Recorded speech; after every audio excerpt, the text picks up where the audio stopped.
All right. Good afternoon, everyone. Thank you so much for joining us. My name is Ellie Garrity. I'm the manager of Alumni Career Programming with the University of Maryland Alumni Association. Thanks for joining us for today's webinar with Chad Ellsworth called Remotely Engaged. This webinar is part of our Alumni Association's professional development webinar series in which we hope to provide thought-provoking content for you in your home to help you achieve your personal and professional goals. Keep a close eye out for our upcoming webinar series as we provide relevant content that'll help you during this COVID-19 outbreak. Okay, we have a lot of information to cover today, but want you to get the most out of this webinar, so feel free to submit your questions throughout the presentation, and I know Chad is happy to answer them at any time. Chad will share a little bit more about himself, but he is an author, professional keynote speaker, career, leadership, and life coach. In 2018, he published Building Up Without Tearing Down: How to Cultivate Heroic Leadership in You and Your Organization. Chad served the University of Minnesota community for more than 15 years as a career coach for the Carlson School of Management, where he was recognized in 2018 as Staff of the Year. He currently serves Carleton College as the program director for employer relationships. He lives in Minneapolis, the St. Paul area with his wife, Kristen, and two sons, Joey and Paul. All right, Chad, I'll hand it over to you to get things started. Great. Yeah, as I mentioned to Ellie, Paul's birthday is Friday. He's very excited. You may see a Zoom bombing by him. He loves popping in the background of my calls whenever he knows I'm on. So if you see a little guy waving, that's probably Paul. But thank you. I really appreciate y'all giving your time to this webinar today. It's something that I'm just personally very passionate about. Helping people really live their best lives is something that is really important to me. And that's why, I was really thrilled to be able to give the webinar last week on well-being and then this one on engaging people at work. So as I get started, I wanted to ask you to put in the chat just one word about how you're feeling today. So when you think about just your mood, your affect, kind of where you are emotionally, physically, intellectually maybe, where are you at today? So I'm seeing unproductive, motivated, refreshed, great, excited, relaxed, blah. Keep on keeping on. Love that. Neutral. So I love the kind of variation that I'm seeing in these responses, and it'll be very similar to some of the data that Gallup has collected that I'll show you here in a little bit. But I am a Gallup-Certified strengths coach. I absolutely fell in love with strengths when I first encountered it back in 2009.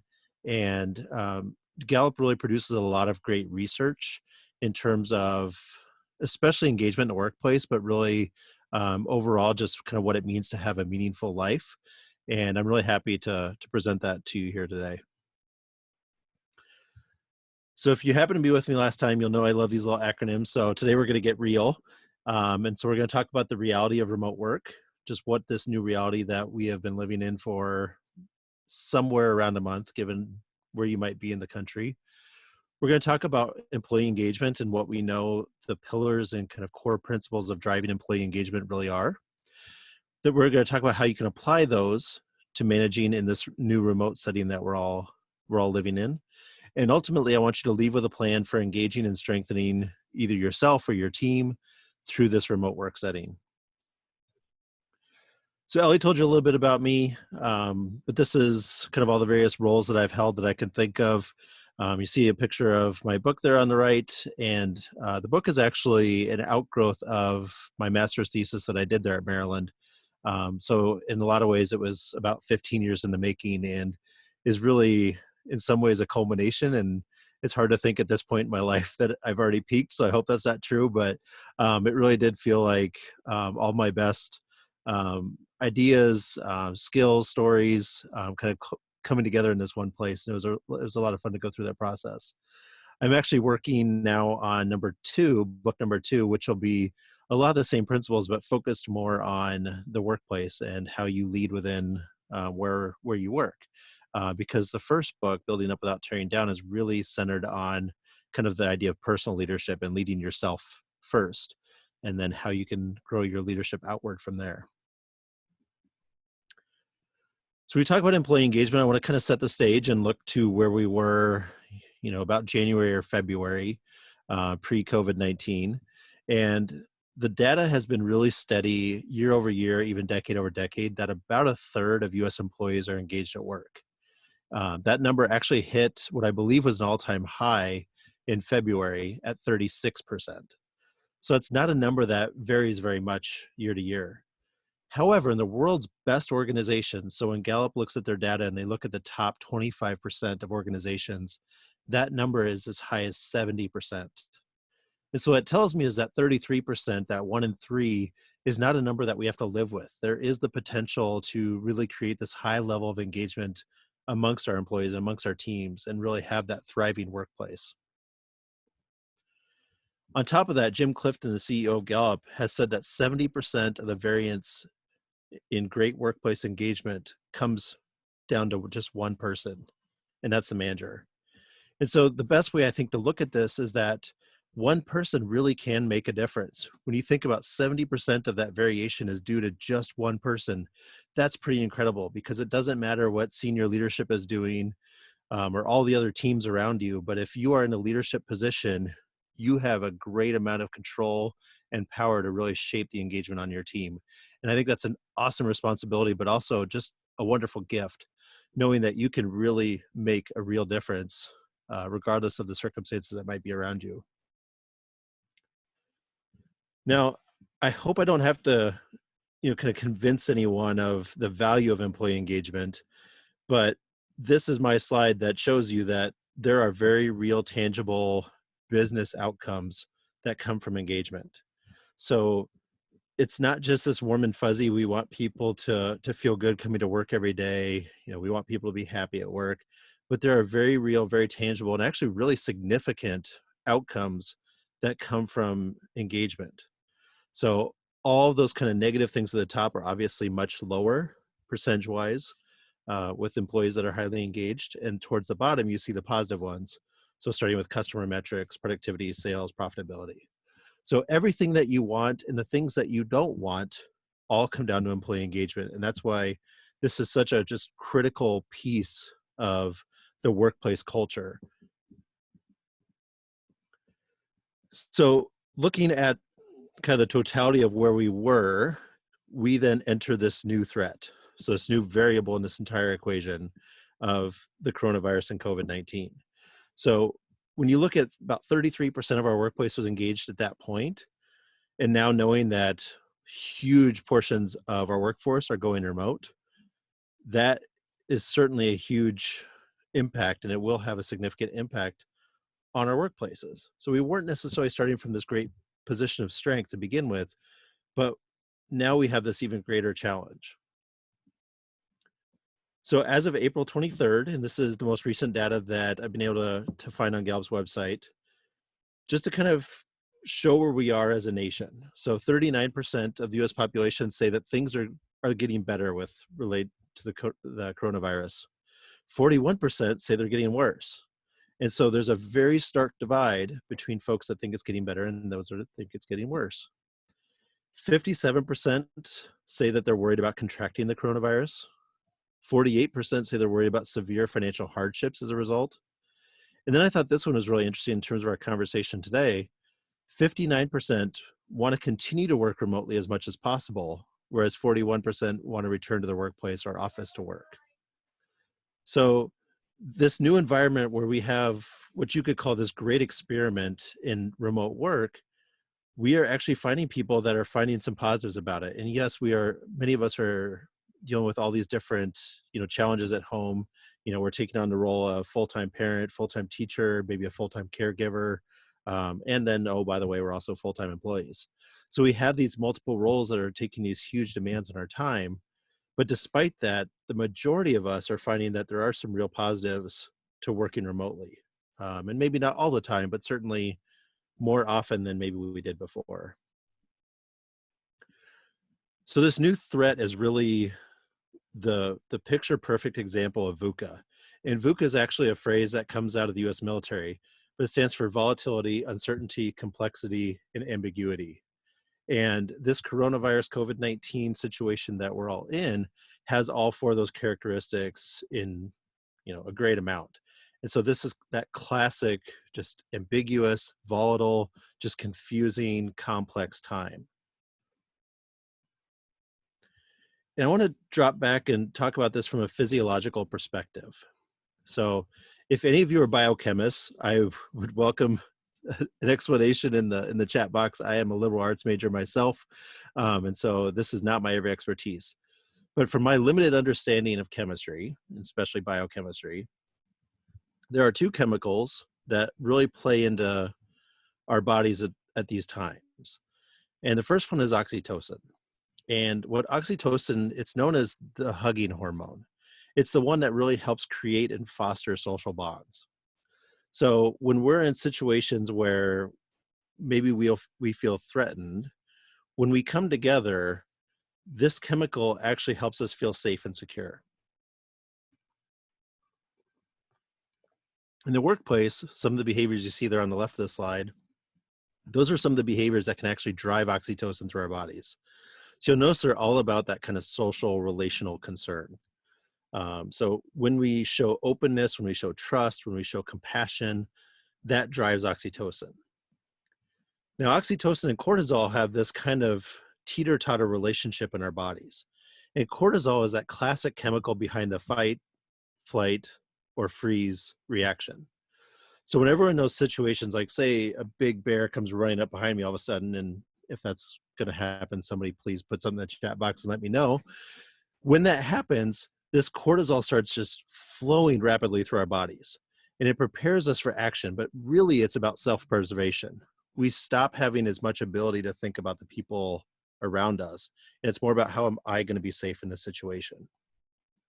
It also shuts down our ability to access kind of our higher order thinking, because in that moment, it's putting everything it can into getting ourselves to safety or fighting, with everything we got. So it really does have this ability to kind of shut things down. And it's interesting that when we focus on ourselves, the cortisol starts to kind of pump and flow through our bodies. When we turn our focus to other people, we have that inverse relationship with oxytocin. And they really are this kind of teeter-totter in the bodies, and that as one goes up, the other goes down. They're the, kind of classic example of they can affect the other's presence in the body. So it's very unlikely to be high or low in both of them. The reason that I mention this is that when we look at the data in terms of how we're experiencing the coronavirus, you'll see that 60% of the US population is really experiencing happiness and joy, but also stress and worry in really huge numbers. And so going back to the beginning where I asked you all to share, kind of how you were doing right now, you saw the same kind of thing, is that some of us are feeling really, really good right now or today or this moment. And some of us are really struggling, and that might vary throughout the day and even throughout the hour. And so we ourselves as human beings are also in this VUCA situation. Our emotions are very volatile and complex and ambiguous. They go back and forth. So it's really, I think important to understand that we have to understand the humans in the situation as we approach this from a management and leadership perspective. And that enters in the 4 universal needs of followers. And so this is some of Gallup's wonderful work that's been going on for decades around strengths-based leadership. And they found that when they look at all the data in terms of what human beings need from their leaders, it comes down to just these 4 variables. And if these 4 are present, their people do great. But if one's missing, things start to feel really kind of off. So hope is that excitement about a better future. Trust, that belief that words will connect with actions. Compassion, so understanding of others, knowing how they feel, what's on their mind, knowing that you're listening. And stability, so employees want to know that some things will be consistent even in times of immense change like this. So to tell you a little bit about Gallup's research, this comes from this book, It's the Manager, which just came out about a year ago. It's based on more than 30 years of US and global workforce data across 160 countries, 12 years of that studying remote work. So specifically the situation that we're in now, but obviously not to the same magnitude. It also includes interviews with tens of millions of employees and managers, and then interviews with chief human resources officers from 300 of the world's largest companies. So as it says in the little heading, if you can see it on the book, this is based on the largest global study of the future of work that Gallup has ever done. And so this really is the best of the best. And if you are at all into management kind of principles, this book is a wonderful one to have on your shelf. In here, they talk about the 12 kind of core principles of employee engagement, which Gallup calls the Q12, because it's based on this questionnaire that really is only 12 questions long. And it's broken down into these 4 buckets, which I'll go through one by one just so you can kind of get the sense of what these are. But these are the 12 elements that really determine employee engagement in the workplace. So there's not 13, there's not 14, there's not 20. There really are just these 12 things that determine whether or not people are engaged in their workplace. So from a basic perspective, I know what's expected of me at work, and I have the materials and equipment I need to do my work right. And especially as we were moving into this new, kind of remote work environment, there's a lot of emphasis being placed on that Q2 in terms of the materials and the equipment that I need to do my work right. And then one thing I want to challenge you on in this kind of a remote setting is that this also means having, kind of the mechanisms, policies, procedures in place.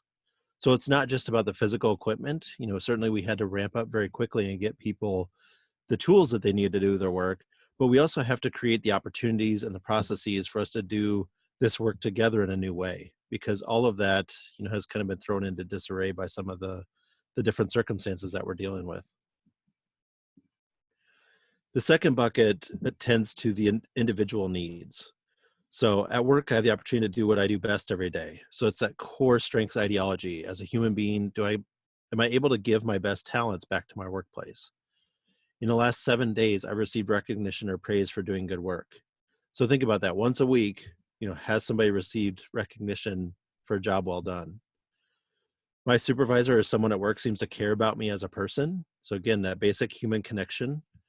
And there's someone at work who encourages my development. So as we talked about last week, in the webinar that I did last week, human beings, we have this just innate desire to give and to grow. And I think you especially see that in Q3 and Q6.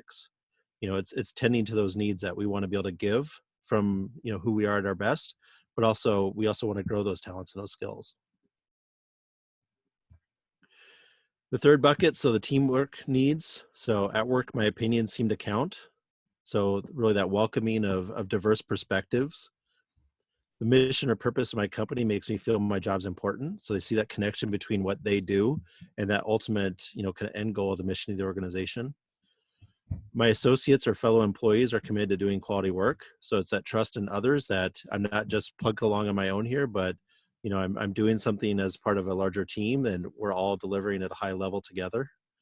And then Q10, I have a best friend at work. And this is usually one that I see people push back on a little bit when I do these workshops for organizations and companies, especially in the Twin Cities, but certainly around the country. It seems a little warm and fuzzy, and people really start to push back on that a little bit. Like, really, how important is this? But when you think of our teams as these social networks, the idea that because we spend more time at work than anywhere else in our life other than sleeping, it's really important to have those high quality relationships. And this having a best friend doesn't mean that it's necessarily cliquey or that you have these kind of factions within your team, but it's the indicator that there are really strong social bonds. It's not just people doing their individual work in kind of these highly siloed environments. The last bucket, growth needs. So Q11, in the last 6 months, someone at work has talked to me about my progress. And I find this language so interesting that it's in the last 6 months, someone has talked to me about my progress.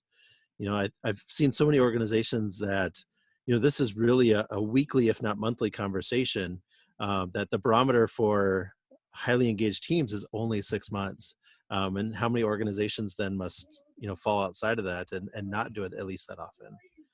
And then again, you'll see this grow concept coming again, but this last year I've had opportunities at work to learn it to grow.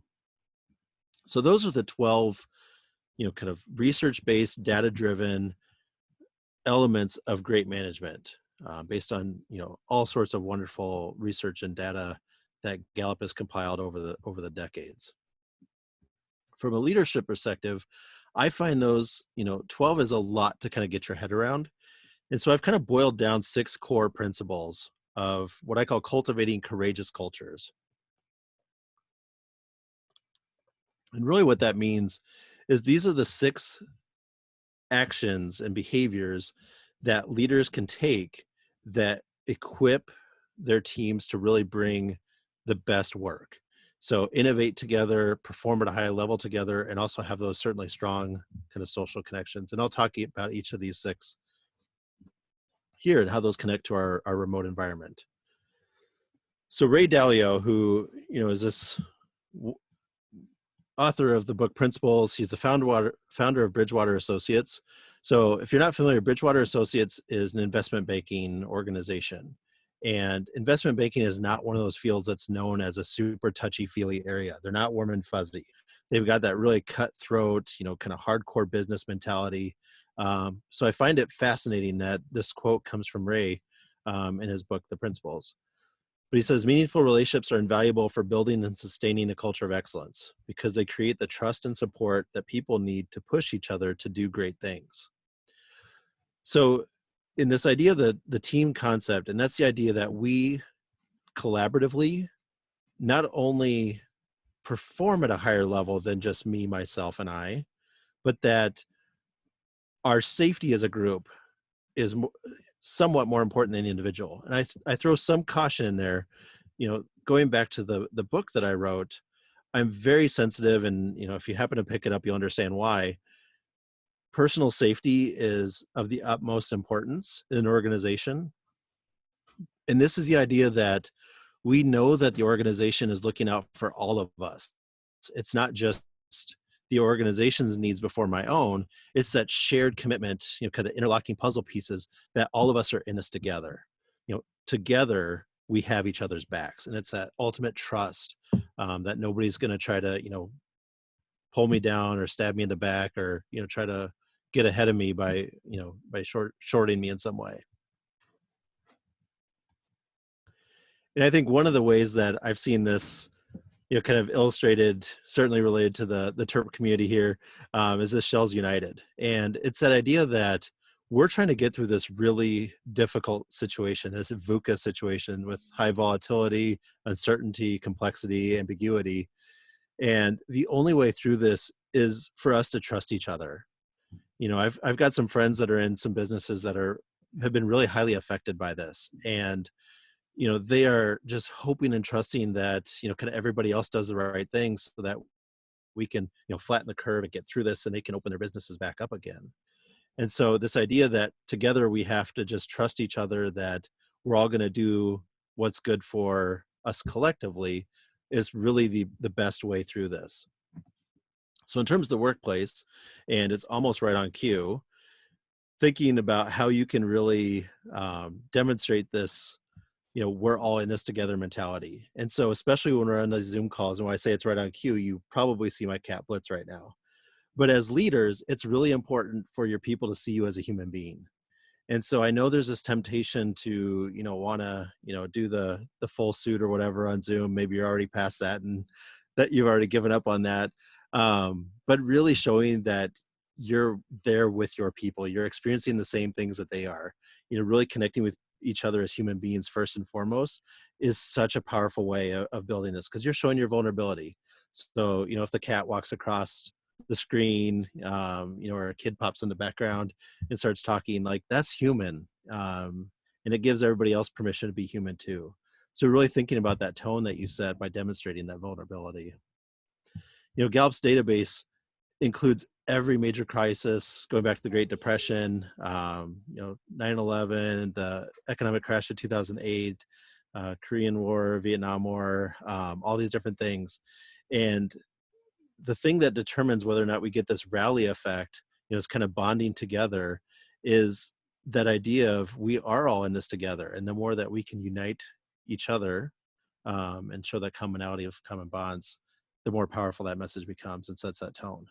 And this also then connects obviously to that concept of trust from the 4 needs of followers.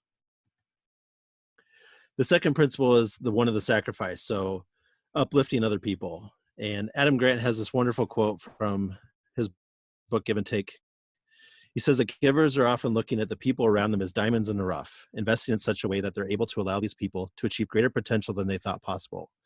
When leaders are givers, they become role models and change the norms of behavior for the group. then everybody else is more likely to help each other, and that leads to more knowledge sharing, which is good for creativity and innovation. And that's really what we want, right?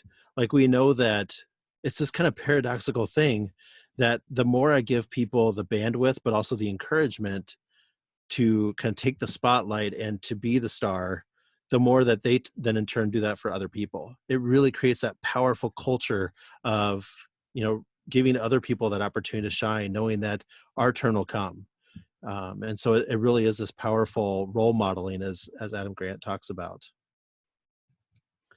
And I think one of the best ways to demonstrate this, and I could talk for a long time about this, is illustrated in the book, The 5 Languages of Appreciation in the Workplace. So if you've ever seen the book, The 5 Love Languages, this is the workplace edition of that book. And I don't have time to go into all 5 of the elements, but in a nutshell, when you're able to speak true appreciation to somebody's talents, you're really speaking in a unique way that will resonate with them in a way that's more powerful and more personal than anything else that you might do.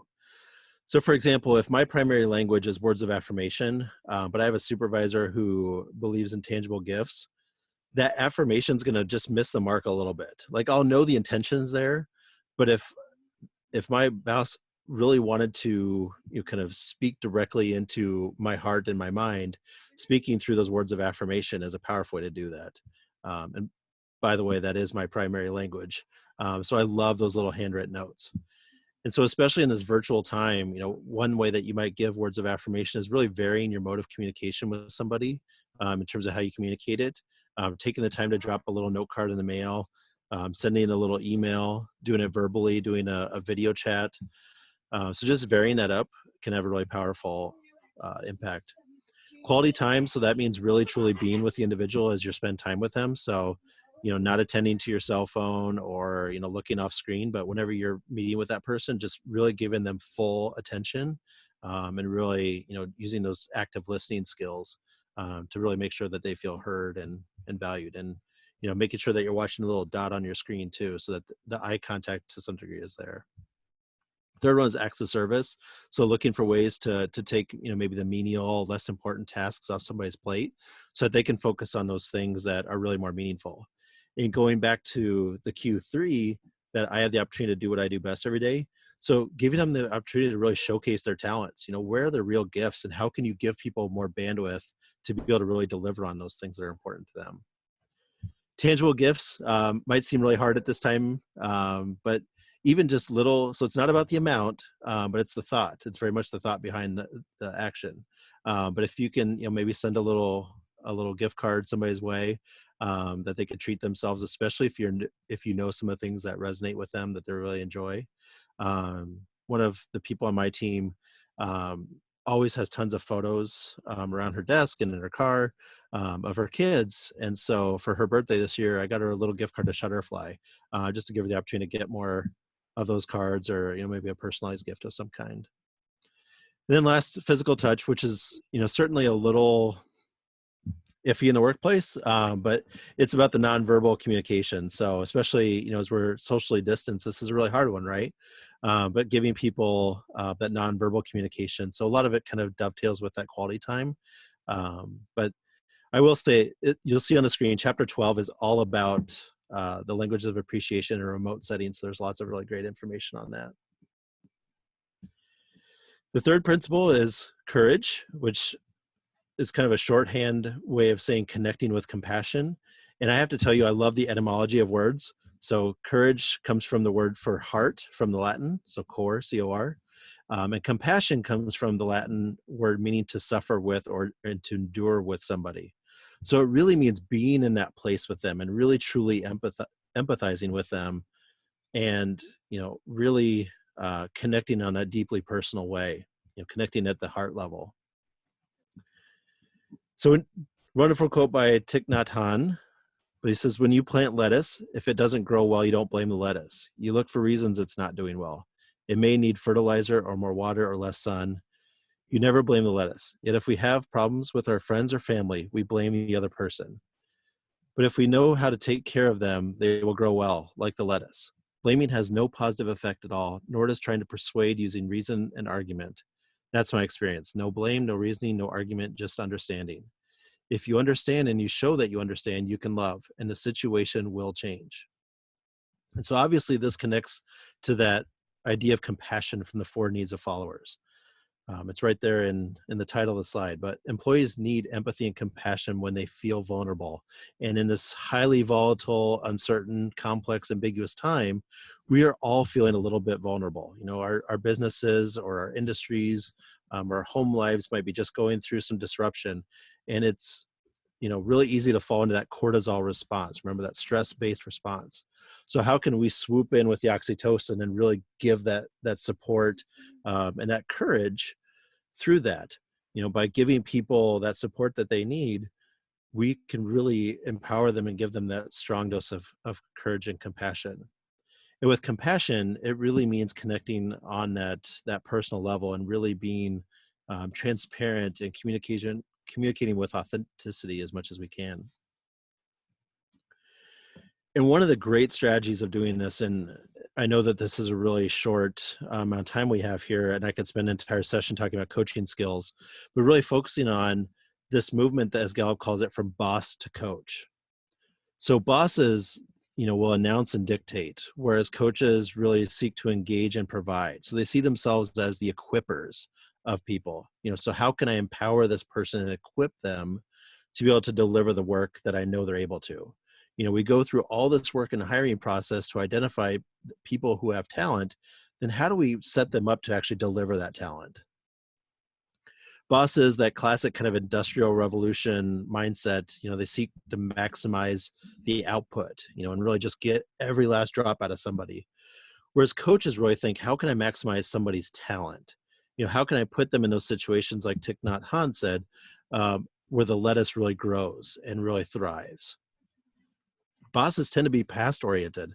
They focus on, you know, what happened in the past. So it's almost that punitive approach. You know, how can I, you know, either look back at something they did well and say, great job, or how can I look back and say, here's what, you know, you didn't do well. How can we correct that?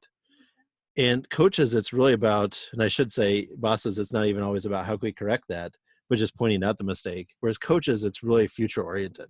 So how can we focus on what happens next? How do we learn from this? And so that's where the majority of their time is spent, is really that future orientation. And really in this highly, you know, VUCA situation, again, volatile, uncertain, complex, ambiguous, how do we individualize, hyper individualize our workplaces in order to optimize them? Knowing that we've got all of our people working, you know, largely by themselves throughout the day, that gives us the opportunity as leaders to reach them on that individual level and think, how can I provide the specific thing that this person needs? And so it's really comes down to asking and having that conversation with each person in terms of understanding how their day and their workflow and, you know, kind of what they need from you. Some will say, you know what, I get that check in the beginning of the week. That's all I need to get going. You know, they've got that really high achievement orientation and they're ready to roll. The people who have higher relationship orientations might need that shorter daily check-in just to feel grounded and connected to the organization, so they don't feel so siloed and isolated. So really understanding it's an important thing to have that conversation. And, you know, the great thing about this uncertain situation is it's really easy not to take things for granted. You know, we just need to ask because we all are dealing with this uncertainty. The fourth kind of principle comes from Kai Grunwald through McKinsey's Insurance Leaders Forum. And Kai says that if you offer people a continuous story rather than one-liners or orders, you want to create a narrative that provides context about the change you want people to engage in, a story that has a beginning, a middle, and an end. People take a lot of meaning from stories, and they're also the easiest way for people to retain knowledge and make sense of a situation. And so this is really about that idea of hope. So you'll see the little signpost there with the past, the present, and the future. The past is that grounding of mission. So what was the founding mission, founding purpose, founding, you know, kind of principles of our organization? Why are we here? Like, what is this all about? The future is that vision. Where are we trying to go as an organization? What is that great outcome that we're trying to achieve? And using that to kind of pull people from the past into the future.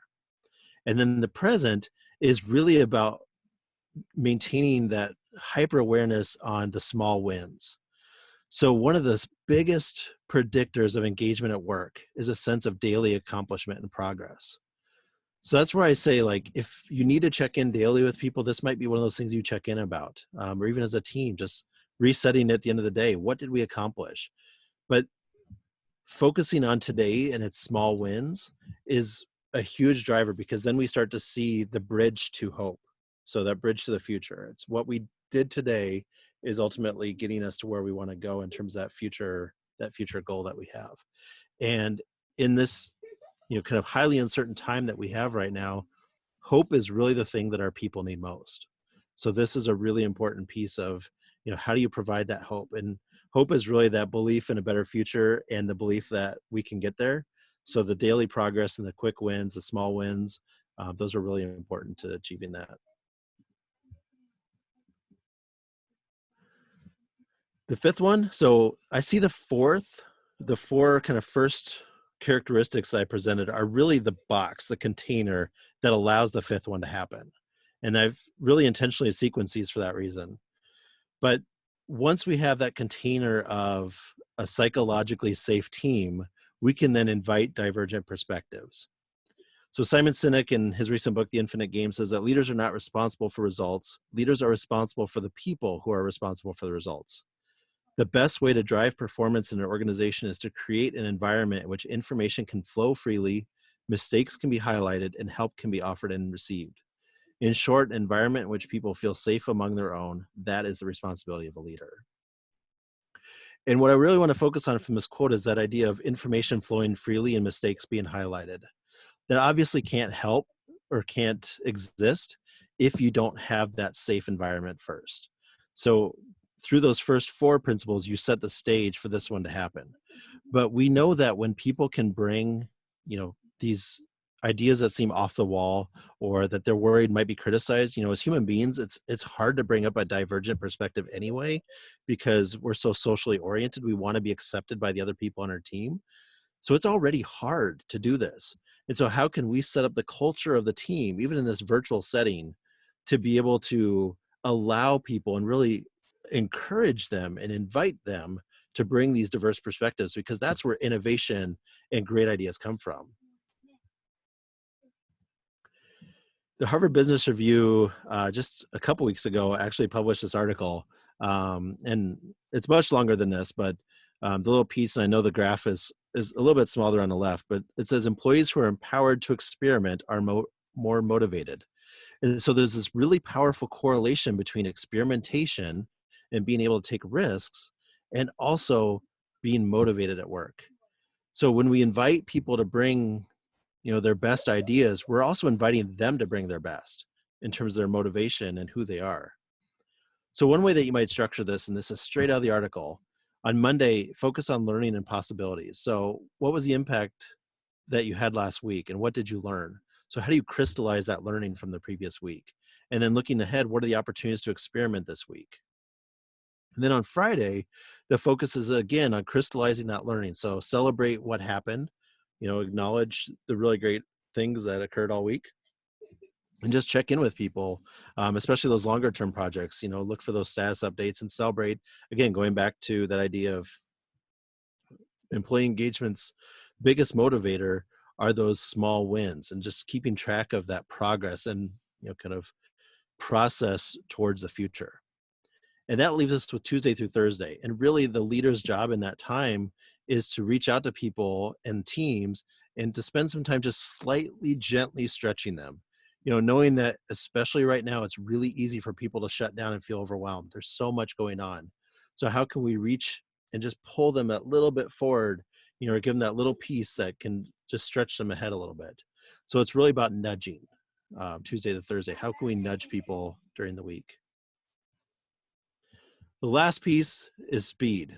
So you've probably noticed by now I have these little superhero acronyms. I'm a huge superhero nerd, but these all kind of correspond to these core principles, and I wanted to have a little bit of fun with them, being that the name of my company is Caped Coaching, as in superhero capes. So speed is about showing the way. And Coos and Posner have this wonderful quote from their well-known book, The Leadership Challenge, but leading by example is more effective than leading by command. And so knowing that the tone that you set is the tone that really carries throughout the team. So emotions like anger and sadness are just obstacles and hindrances to performance. And on the flip side, ideas of being all in this together and positivity are also contagious, no pun intended. Happiness does have that effect on the bottom line. So the more that you can just maintain that and push it, that positivity and that connectedness with each other and really set that positive tone, you really are equipping your team to come out in a better place.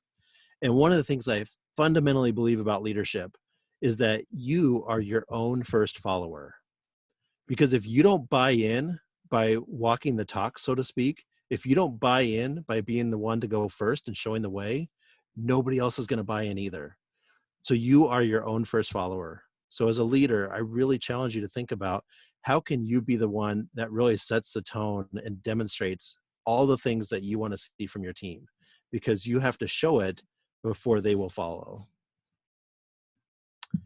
And this comes down to these two principles, but everybody has to have the opportunity to weigh in before they'll buy in. And you'll see why it's so important to have that invitation of divergent perspectives. If I know as a member of a team that I haven't contributed to a solution, it's really hard for me to have that psychological buy-in. Yes, there will always be people who are willing to just take the marching orders and run with them. But to get that deepest level of buy-in means having every person feel like they've had their say. And so that's why that invitation of the divergent perspectives is so important. So that once everybody has spoken and kind of given their view, I know that we can then move forward. And as a leader, it's my job to set that tone forward. Then when we are ready to move forward, it's about that clarity. So for every decision, having people reiterate what is the who, what, when, where, why, and how of this. So what does the rollout look like at every level, and being really specific? Because if you assume you're clear and then you find out on the back end that maybe there is some ambiguity, it's really hard to hold people accountable.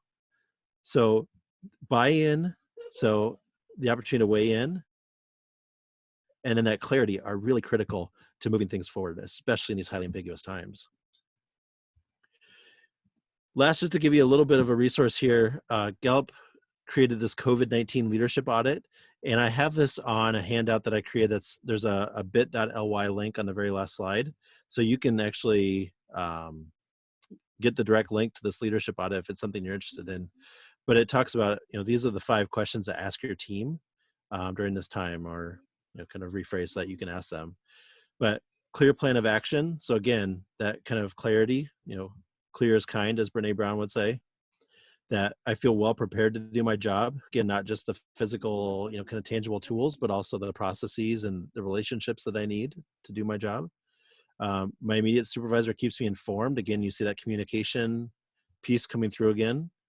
My organization cares about my overall well-being. So harkens back to the Q12, but as well as that connecting with compassion, like I feel cared about as a human being.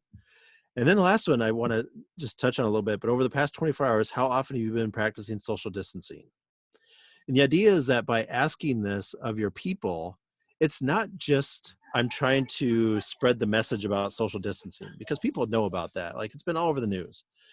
But as a leader, when you ask your people if they've been practicing social distancing, you are telling them, I care about you.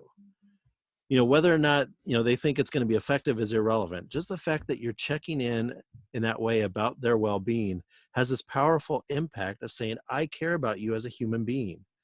So it really is this powerful piece, and it's not necessarily related to flattening the curve, even though it certainly would have that impact too. It's a genuine expression of care. And that's why I love that last question so much. So again, those 6 characteristics of cultivating courageous cultures.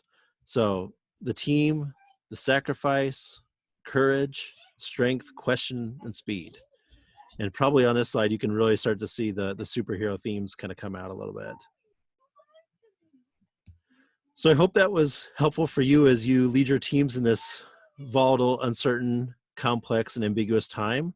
As I said, there's the link, the bit.ly link to the handout. It's got each of those concepts boiled down a little bit into those quotes, as well as the link to Gallup's COVID-19 leadership audit. But yeah, I'd be happy to answer whatever questions you might have. You can drop those in the chat box. Great. Thanks so much, Chad. And as we're waiting for some questions to come in, I have a question for you specifically about one of the slides on love languages or kind of work love languages. What would you suggest would be the best way for managers or leaders to get that information from folks that they're supervising or teams that they're leading? Do you think they should just directly have them take the quiz, or should it be more of a conversation? Yeah, really great question. I found that most of the five languages are pretty apparent to people. Just if you ask them, if you kind of lay out, here's what they are, what do you think is important to you? A lot of people kind of know themselves well enough to know. There is an actual assessment. There's a paid version through the writers of the book, but there's also a number of free versions. If you just Google online, you can find variations of that quiz. And I know I've given it to people that I've supervised, and it's been really nice just to know. Going back to the one person I bought the Shutterfly gift card for, I knew that was she actually has two, a tie at the top, in terms of her two primary languages, and I knew that was one of them, the tangible gifts. And so, um, is a great way for me to connect that and to make that really personal too. Great, thank you. I love that.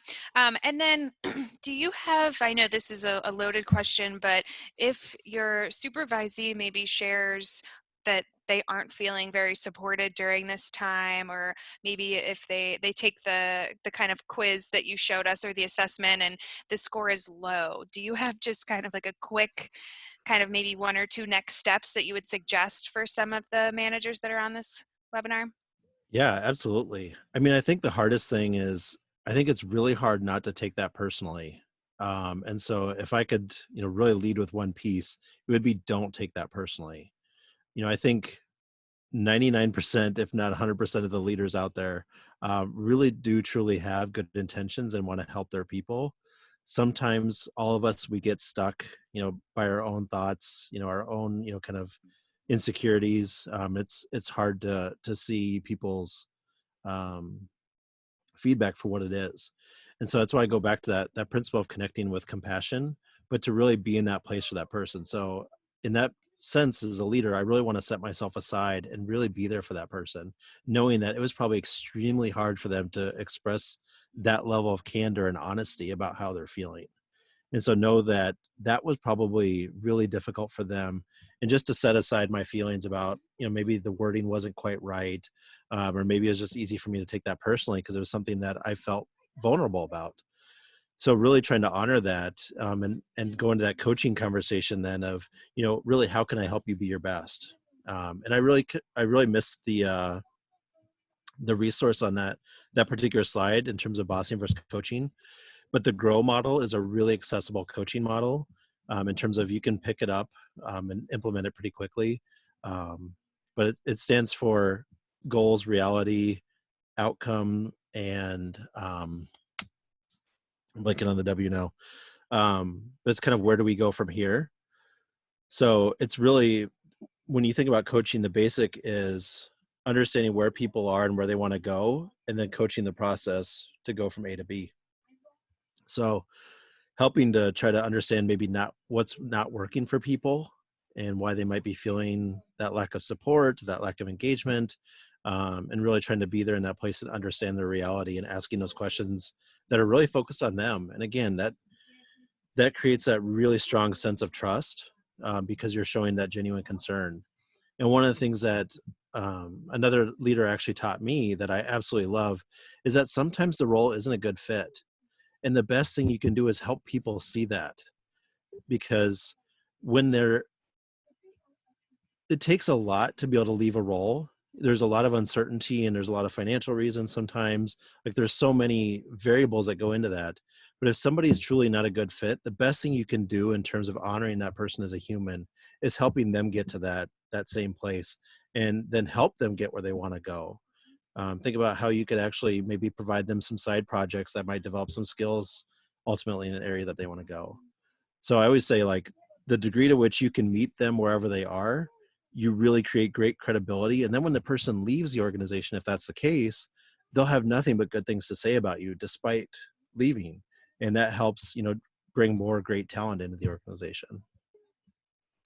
That's a really great point. I think a hard conversation to potentially have, but really beneficial in the long run for both parties.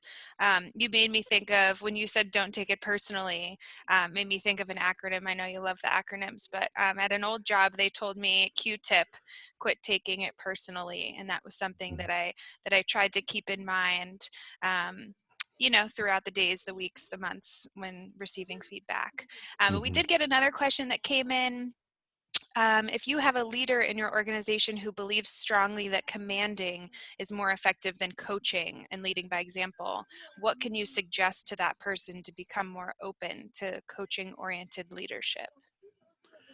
Yeah, that's a great question, and I think it's a tricky one for all the reasons that we talked about on the last one. That a lot of times leaders will have their own insecurities and kind of pain points around their style, and so it's really important that that's presented in a really gentle, um, kind of caring way. And so I think a lot of it depends on the nature of the relationship. If you have that relationship, and even some of the most kind of commanding people have maybe that one or two people in the workplace that they really trust and know will shoot it straight, as they say. If you happen to be one of those people, it's a great opportunity to have that conversation around, maybe what might you know be more effective from a leadership perspective. But I think if you wanted to take a gentler approach, if you're not sure maybe where they stand, doing discussion groups, like a little book club or maybe a podcast club or an article club, where you can, maybe talk about ideas and, just float that out there as an idea in terms of, some different principles that people might consider. And I think especially, going back to the VUCA idea, one of the reasons that resonated so much with me is it immediately triggers that cortisol stress based response for us.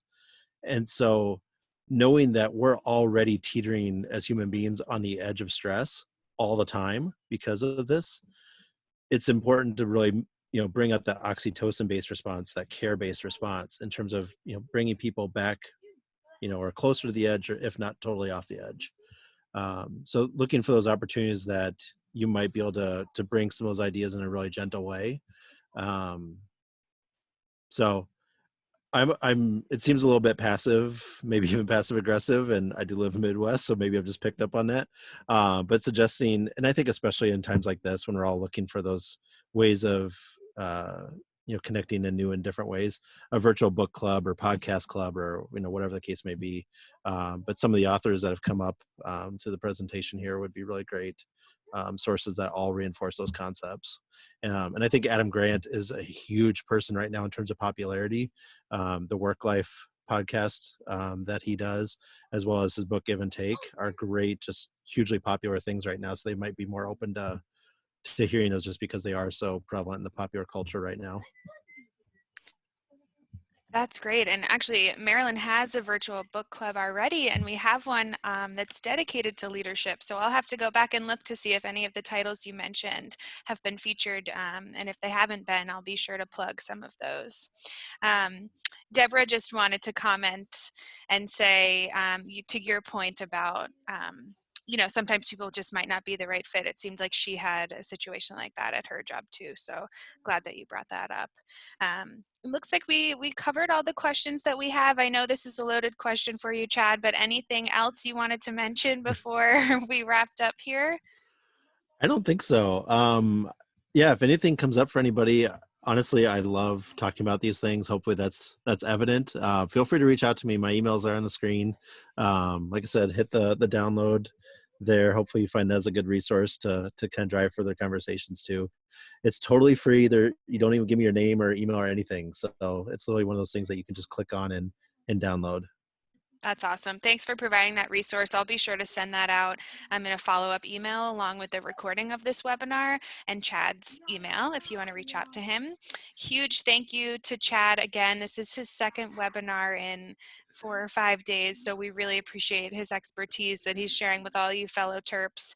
And thanks for tuning in today. Happy Monday to everyone. Hope we're all staying safe and healthy, and of course, go Terps. See you, Thank you, everyone. everyone. Thanks, Chad.